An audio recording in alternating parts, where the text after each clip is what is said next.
Bonjour à toutes et à tous, c'est Cécile du blog L'éducation fait le bonheur, j'espère que vous allez bien. Aujourd'hui, je voulais qu'on parle du fait que beaucoup de parents se sacrifient pour leurs enfants, se sacrifient sur le plan financier, sur le plan du respect de leurs besoins, sur le plan professionnel, sur le plan sentimental. Et je voulais voir avec vous, en fait, finalement, quel impact ça a, ce sacrifice. On a souvent tendance, dans un premier temps, à penser que c'est bénéfique pour l'enfant parce qu'on lui donne tout ce qui est possible. Mais finalement, le message, c'est quoi? Le message, on lui transmet que lorsqu'on est parent, en fait, notre propre personne n'est pas assez importante pour qu'on s'en occupe et on s'occupe d'abord des autres.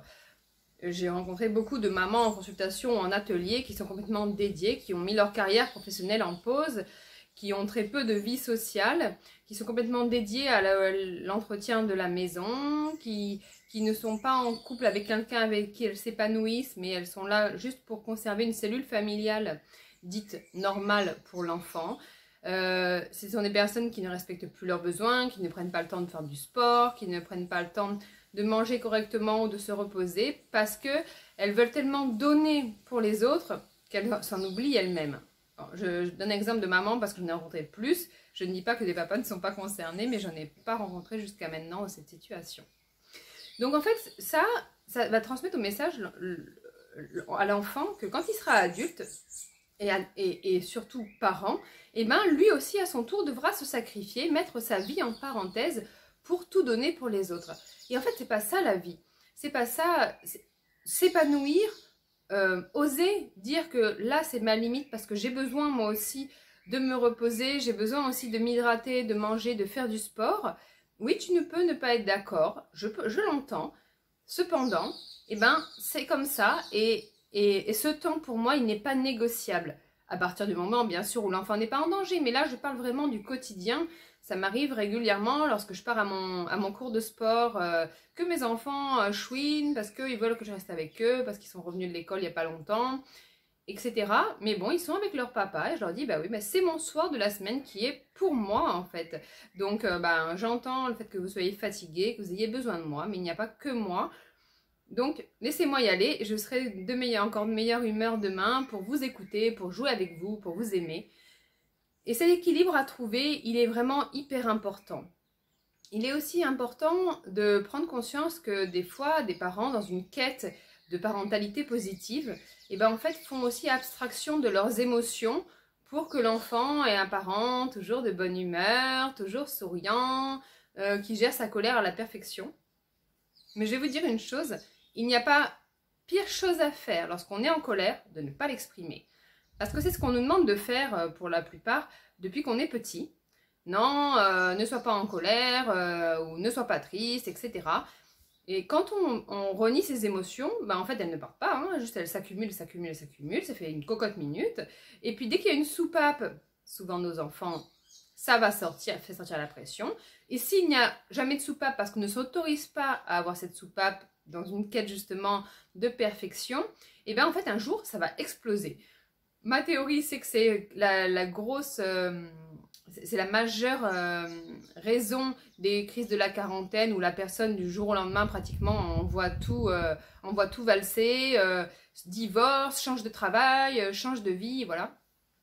Donc ça nous regarde, cette théorie ne regarde que moi, mais voilà, vraiment en fait le fait de renier ses émotions dans une quête de perfection, de se sacrifier en termes de fatigue, en termes financiers, en termes de besoins pour notre enfant, ça n'est vraiment pas bon.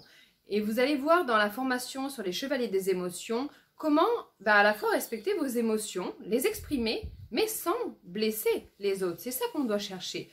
À aucun moment on ne vous dira, en tout cas si on vous dit ça, fuyez cette formation, à aucun moment on ne vous dira qu'il faut renier ses émotions. Au contraire, l'enfant a besoin de savoir en fait quelle est la limite. Il a besoin de savoir les comportements qui vont mettre en colère d'autres personnes. Je leur dis régulièrement, là oui, je suis en colère, je ne suis pas du tout contente, donc je vais aller faire un tour parce que, en fait, je n'ai pas envie de vous blesser, mais je suis très en colère. Bon, évidemment, je le dis un peu plus fort que ça, mais pas beaucoup plus. Enfin, je ne crie pas, je parle de façon très ferme, ma voix est sans appel, ma posture aussi, et comment dire, et en fait, en transmettant ce message, l'enfant aussi comprend là où sont les limites des autres. On ne peut pas leur donner une liberté sans limite, en fait. Toute liberté a des limites, sinon on n'est pas libre, c'est l'anarchie, en fait. Et la parentalité positive, c'est tout sauf l'anarchie, au contraire. C'est de laisser l'enfant libre dans un cadre plus ou moins large selon son âge, évidemment, dans lequel il pourra évoluer. Mais tout au long de la vie, il faut qu'ils comprennent ça, et c'est ça, c'est à nous de leur dire que tout au long de la vie, il y aura des consignes, que tout au long de la vie, il y aura des situations qui nous feront sortir des émotions plus ou moins fortes, et que c'est maintenant qu'il va falloir apprendre à les gérer sainement pour avoir une vie sociale satisfaisante. En fait, il y a donc d'adultes qui sont malheureux, qui sont seuls aujourd'hui parce qu'ils n'arrivent pas justement à gérer leurs émotions tout en respectant les autres. Donc voilà, dans la formation des chevaliers des émotions, c'est tout ça qu'on va voir. Avec une partie en ligne qui va être vraiment dédiée aux parents, hein, avec aussi la rencontre de nos émotions passées et justement qui ont été accumulées, donc comment les faire sortir. Et puis par la suite aussi, il y aura un super concept qu'on est en train de vous préparer pour l'accompagner vos enfants justement dans la gestion de leurs émotions, de façon ludique, avec des outils très variés pour répondre à toutes les personnalités, pour ouvrir aussi l'esprit des enfants à différentes approches. Et vous allez voir que votre quotidien va en être transformé. Il y aura toujours des émotions, oui, je vous le souhaite de tout cœur, il faut qu'il y ait des émotions, mais selon la façon dont on les exprime, selon le comportement qu'on a lorsqu'on ressent l'une ou l'autre des émotions, et c'est souvent la colère qui pose problème, ce n'est pas pour ça que les autres sont à négliger, loin de là, mais c'est souvent cette colère qui est dévastatrice en fait. Et bien, on va voir qu'en fait, il est tout à fait possible d'avoir de la colère, même peut-être tous les jours, mais de l'exprimer sainement. Et c'est vers ça qu'on va vous accompagner, qu'on va vous guider, avec tout notre amour, avec toute notre expérience aussi. Je serai aux côtés d'Elisa Béliard, ma partenaire de travail en Martinique, qui est aussi praticienne en santé naturelle et éducatrice de méthode 3C. Voilà, on vous a préparé vraiment un programme aux petits oignons. Pour ceux qui sont intéressés, je vous mets le lien pour vous inscrire dans les commentaires. Et puis dites-moi si vous aussi vous êtes encore au stade où vous vous sacrifiez pour vos enfants. Et je vous assure que le dire sera déjà la première étape pour en sortir. Je vous embrasse et je vous dis à très bientôt, ici ou ailleurs. Bye bye.